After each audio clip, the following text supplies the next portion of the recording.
एक जमाने की बात है। शिवापुरम नाम के एक छोटे से गांव में एक स्वामी जी रहा करते थे। उनका एक बड़ा आश्रम था जहां तरह तरह के जानवर भी रहते थे। उनमें से एक थी मीणा, एक प्यारी सी मुर्गी। मीणा स्वामी जी की बहुत सेवा करती थी। कभी पानी लाती, कभी पूजा की चीजें सजाती, तो कभी मेहमानों के लिए दाने बिखेरती। स्वामी जी उसकी मेहनत और प्रेम से बहुत खुश थे। एक दिन उन्होंने मुस्कुराते हुए कहा, मीणा, आज से मैं तुम्हें जादुई सोने की मुर्गी बना देता हूँ। अब तुम रोज 4 सोने के अंडे दे सकोगी और जब चाहो छोटी या बड़ी भी हो सकती हो। जाओ, अब अपनी जादुई शक्तियों से दुनिया में भलाई करो। मीणा ने खुशी से सिर झुकाया और बोली, धन्यवाद स्वामी जी, मैं हमेशा अच्छा ही करूंगी। फिर वह एक शहर की ओर उड़ चली। चलते चलते मीणा की नजर एक साहूकार पर पड़ी। वह अनाज के दाने बिखेर रहा था। मीणा उसके पास गई और साहूकार ने उसे कुछ दाना डाल दिया। मीणा खुश होकर उसे एक सोने का अंडा दे दी। साहूकार चौंक गया। अरे, ये तो सोने का अंडा है।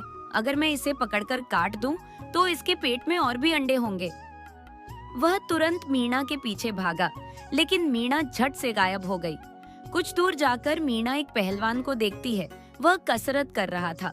पहलवान बोला, अरे वाह, कैसी मोटी चमकदार मुर्गी है। आज तो तुझसे चिकन मंचूरियन बनाऊंगा। मीणा डर गई और फटाफट वहां से भी गायब हो गई।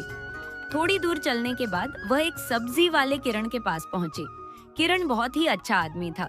उसने मुस्कुराते हुए कहा, अरे वाह, सोने की मुर्गी, तुम कितनी सुंदर हो। लो, थोड़ा दाना खाओ।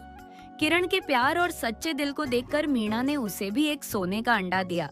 लेकिन किरण ने कहा, मुझे सोना या चांदी नहीं चाहिए, मुझे तो बस एक दोस्त चाहिए। मीणा मुस्कुराई और बोली, तो आज से हम दोस्त हैं। दिन बीतते गए। मीणा और किरण दोनों सच्चे दोस्त बन गए। एक दिन जब वे बाजार जा रहे थे तो वही साहूकार वहां पहुंच गया। अरे, यही तो वही सोने की मुर्गी है। किरण, इसे मुझे बेच दो, जितना पैसा मांगो दूंगा।